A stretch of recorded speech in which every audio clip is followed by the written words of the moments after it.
Tokantrano tompoko lasy tompoko vavy ny tsidianay ny tokantranonao amin'ny alalan'ity fandaharana ity.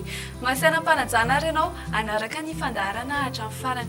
Noho isika ao anatin'ny volonandro fahavaratra dia mbola hanevikevoka hatrany ny andro ary toy foana ny orana indrindra amin'ny hariva.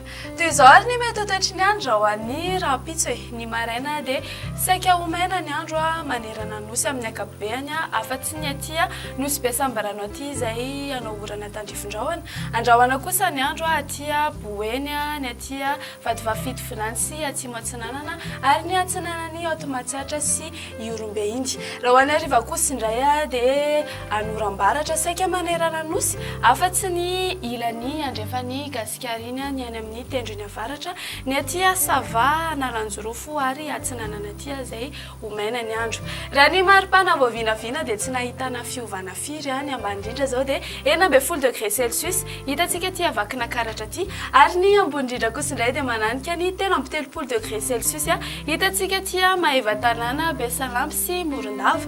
Ny eto afovoantany moa zany dia manodidina ny 9 ka hatramin'ny 12 degré Celsius. Raha mikasa hivoaka ivelany ireto nosy vitsivitsy reto ary ianao dia toy izao ny mety ho toetry ny andro. Ho avy ny orana ny Paris sy Johannesburg, andrahoana ny andro any Milan sy Nairobi.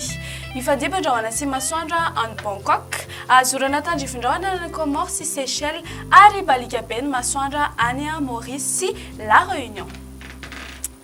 Izay indray ary no azonao rosanao tamin'ity ality manome fotoananao manaraka indray. Veloma tompoko.